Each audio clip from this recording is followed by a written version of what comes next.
तो फिल्म की शुरुआत में हम एक स्पेस कंपनी को देखते हैं जो अपने 6 एस्ट्रोनॉट्स को मार्स पर मिशन के लिए भेज रहे थे। अर्थ की बढ़ती पॉपुलेशन को देखते हुए इन्हें एक ऐसे प्लैनेट की तलाश थी जहां ये इंसान जिंदा रह सके, इसीलिए इन्होंने मार्स पर ह्यूमन कॉलोनी बनाने का डिसाइड किया। और फिर ये 6 एस्ट्रोनॉट्स स्पेसशिप के जरिए अपने सफर पर निकल गए। सफर लगभग 2 माह का था। इसी सफर के दौरान क्रू की लीडर सारा को पता चलता है कि वो प्रेग्नेंट है।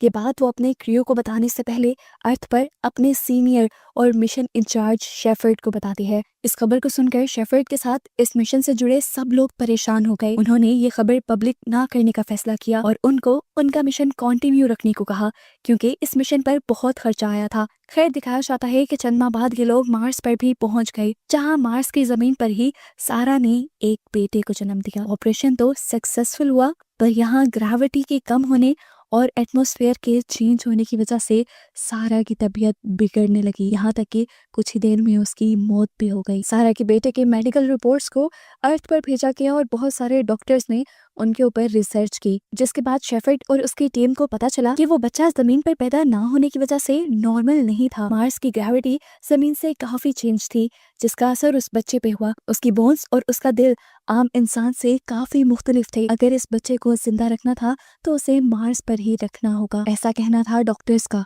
मार्स पर ही वो सरवाइव कर पाएगा। ये सब मिलकर इस बच्चे के बारे में और उसकी कंडीशन के बारे में हर बात छुपाने का डिसाइड करते हैं और उसे मार्स पे रखने का ही फैसला करते हैं। इस बच्चे का नाम इन सब ने मिलकर गार्डनर रखा और फिर देखते ही देखते इस मूवी में 16 साल का अरसा गुजर गया और अब हमें जवान हुए गार्डनर को दिखाया गया। गार्डनर ने अपनी जिंदगी में सिर्फ चंद लोगों को ही देखा था, जिनमें से कुछ उनके क्रू मेंबर थे और कुछ और लोग जो जमीन से मार्स पर रिसर्च करने के लिए आए थे। वो यहाँ मार्स पर एक रिसर्च कैंप के अंदर रहता है।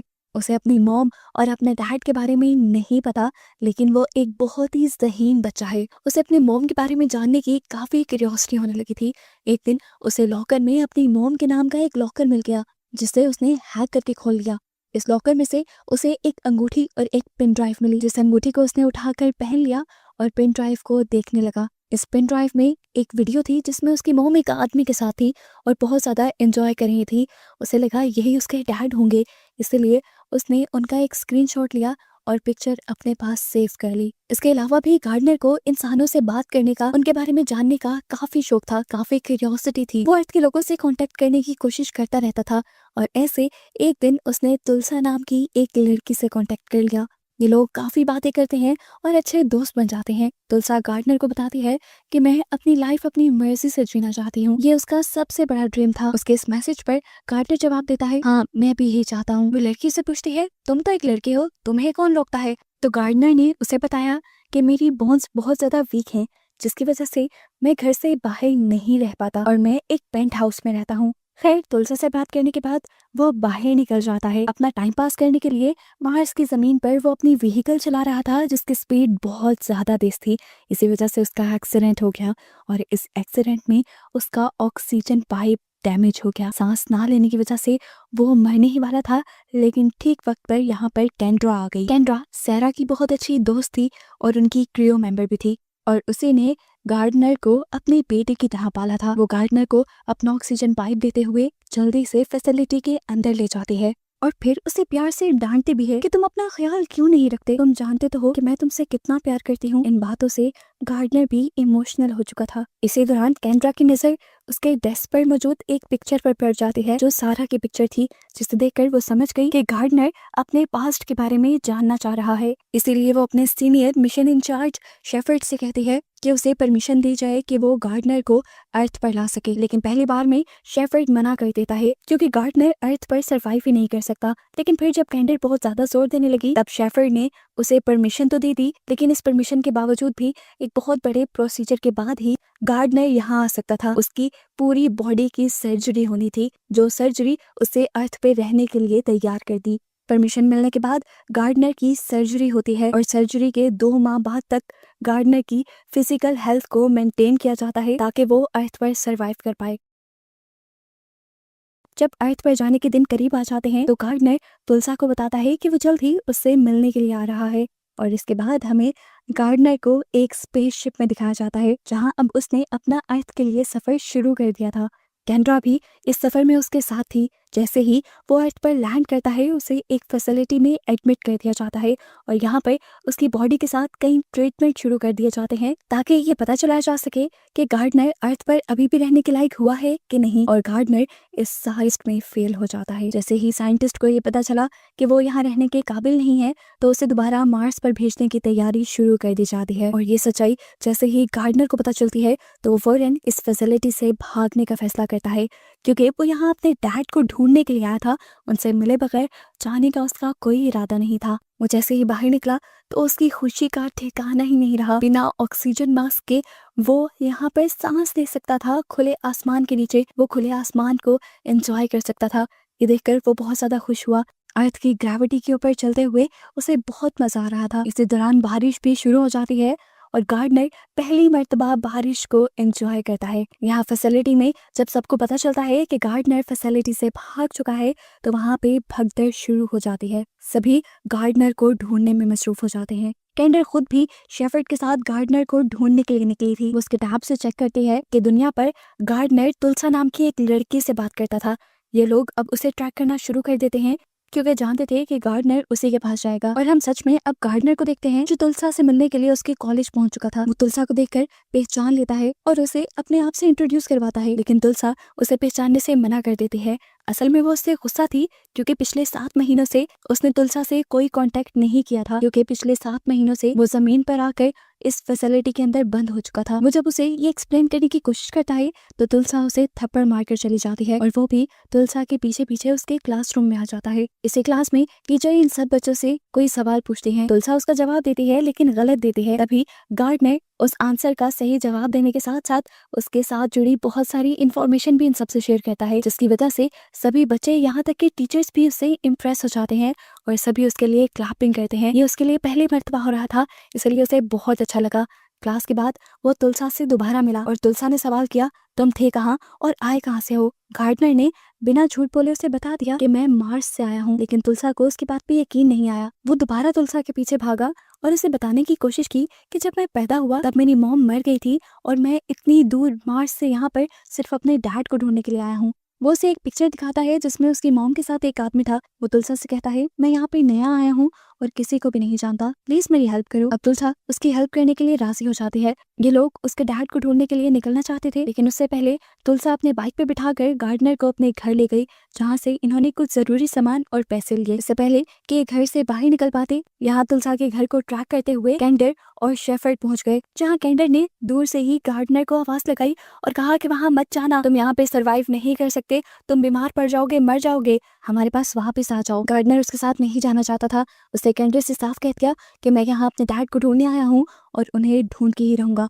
ये कहकर वो वहां से जंप करके भागने लग जाता है। कैंडर उसे पकड़ने के लिए उसके पीछे भागती है, जबकि शेफर्ड एक कार लेकर उसे पकड़ने की कोशिश में लग जाता है। वो उसके बिल्कुल करीब ही थे कि ठीक वक्त पर वहां पर आ गई तुलसा एक छोटा सा प्लेन लेकर, जिसके अंदर बैठकर ये दोनों यहाँ से भाग गए। ये प्लेन डगमगा रहा था क्योंकि ये प्लेन तुलसा को उड़ाना नहीं आता था और अब तो उसका फ्यूल भी खत्म होने वाला था। फ्यूल खत्म होने की वजह से वो डगमगा कर सामने स्टोर से टकराने ही वाला था, लेकिन ठीक वक्त पर तुलसा और गार्डनर दोनों ने ही उसमें से जंप कर दी, जिसके बाद वो प्लेन उस स्टोर से टकरा जाता है और यहाँ बहुत बड़ा ब्लास्ट होता है। ये ब्लास्ट ऊपर हेलीकॉप्टर से कैंडर और शेफर्ड भी देख चुके थे और ये देखकर वो डर गए कि गार्डनर मर गया।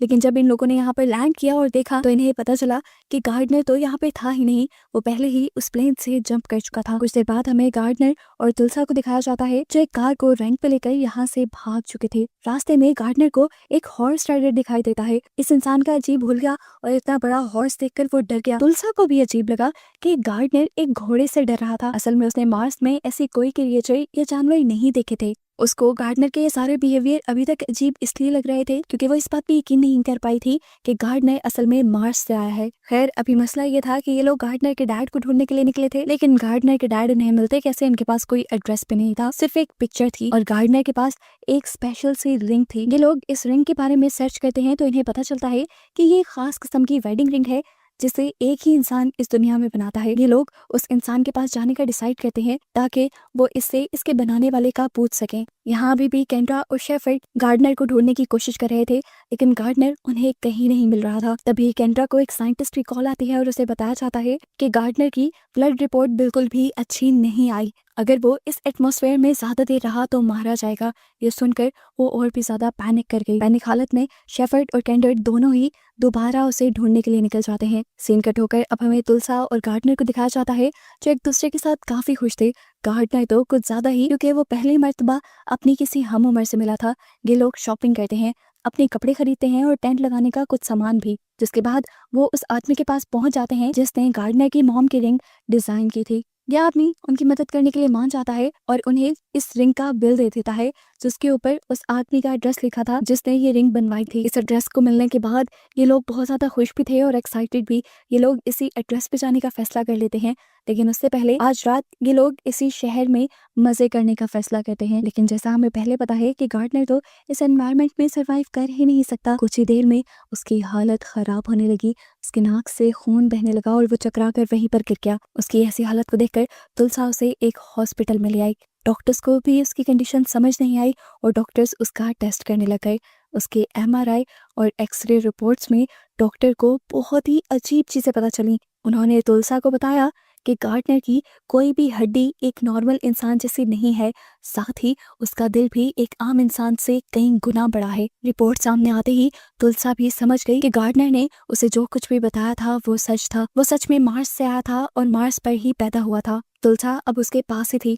जैसे ही गार्डनर को होश आया, उसने फौरन तुलसा को यहाँ से चलने को कहा, क्योंकि वो जानता था कि कभी भी कैंडर और शेफर्ड आकर उसे यहाँ से ले जा सकते हैं। इस टाइम तुलसा उसका साथ देती है और एक और मर्तबा उसे यहाँ से भगा ले जाती है। अब फाइनली ये लोग इस एड्रेस पर पहुंच जाते हैं जो इस बिल पे लिखा हुआ था। ये वही घर था जो गार्डनर की पिक्चर में था। वो इस घर को देखकर बहुत ज्यादा एक्साइटेड हो गया।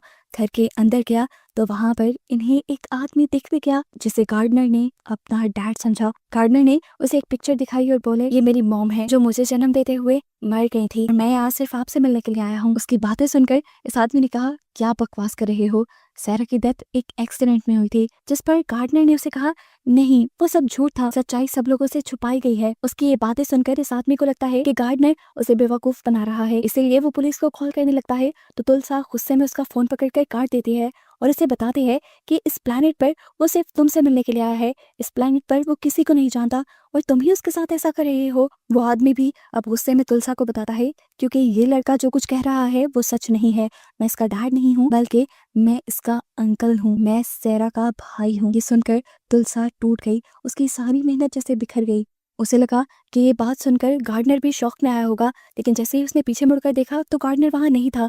वो उसे ढूंढने के लिए बाहर निकली तो गार्डनर पानी की लहरों में था। वो गार्डनर को बताती है कि गार्डनर, अंदर जिससे हम मिले हैं वो तुम्हारे डैड नहीं, तुम्हारे अंकल हैं। गार्डनर की आंखों में आंसू आ गए। वो कहता है कि मैं इस जगह पर अपनी मॉम की मौजूदगी को महसूस कर रहा हूँ। ये वही जगह है जहाँ पर मेरी मॉम थी, जहाँ पर मेरी मॉम एंजॉय किया करती थी और बस मैं यहीं पर रहना चाहता हूँ, यहीं पर मरना चाहता हूँ। इतना कहते ही वो समंदर की गहरी लहरों के अंदर चला जाता है। इससे पहले कि वो डूब जाता, यहाँ पर शेफर्ड और केंड्रा ने आकर उसे पानी से निकाल कर रेस्क्यू कर लिया। पानी से निकालने के बाद उसके नाक से लगातार खून बह रहा था। शेफर्ड उसकी ऐसी हालत पर रो रहा था और ये देखते हुए गार्डनर को अजीब महसूस हुआ। उससे पूछता है, मेरी मॉम कैसी थी? रोते हुए शेफर्ड ने बताया कि तुम्हारी मॉम एक नाडर और बहादुर थी, बहुत अच्छी थी, बहुत मेहरबान। ये बताते हुए उसकी आंखों से आंसू आ रहे थे। तो गार्डनर ने उससे पूछा, तुम ही मेरा डैड हो ना? जिस पर अब शेफर्ड ने झूठ नहीं बोला और हाँ में सर हिला दिया। फाइनली गार्डनर की तलाश खत्म हो ही गई थी, उसे अपने डैड मिल गए थे। वो बहुत खुश था। इन्हीं बातों के दौरान यहाँ पर एम्बुलेंस आ जाती है और गार्डनर को एम्बुलेंस में बिठाकर फैसिलिटी में लेकर जाया जाता है। उसकी हालत बिल्कुल भी ठीक नहीं हो पाती, तो ये लोग डिसाइड करते हैं कि वो उसे जमीन से दूर, ग्रेविटी से दूर ले जाएंगे ताकि उसकी हालत बेहतर हो। ये लोग अब एक प्लेन में बिठाकर गार्डनर को तेजी से उठाकर जमीन से दूर लेकर जाने लगते हैं, लेकिन उसके बावजूद भी गार्डनर की तबीयत ठीक नहीं होती। शेफर्ड बहुत ज्यादा परेशान हो जाता है और परेशानी में वो खुद ही प्लेन का कंट्रोल संभाल लेता है और फुल स्पीड में अर्थ के एटमॉस्फेयर से इस प्लेन को निकाल लेता है। प्लेन जैसे ही जीरो ग्रेविटी यानी स्पेस में पहुंचता है तो हम देखते हैं कि गार्डनर की हालत अब बेहतर होती जा रही थी। तबीयत ठीक होने के बाद ये लोग अब दोबारा जमीन पे आ जाते हैं और जमीन पे आने के बाद ये डिसाइड होता है कि गार्डनर को वापस मार्स पर भेज दिया जाएगा। उसकी मार्स पर जाने की तैयारी शुरू हो जाती है। इस चीज का तुलसा को भी पता चलता है, लेकिन तुलसा गार्डनर को रोकती नहीं, क्योंकि वो जानती है कि गार्डनर वहीं पर ठीक रहेगा। फाइनली अब गार्डनर को मूवी के पोस्ट क्रेडिट सीन में मार्स पर दिखाया जाता है, जहां वो तुलसा से ऑनलाइन बिल्कुल वैसे ही बातें कर रहा था जैसे वो पहले किया करता था। और बस इन्हीं को दिखाते हुए ये कहानी यहाँ खत्म हो जाती है।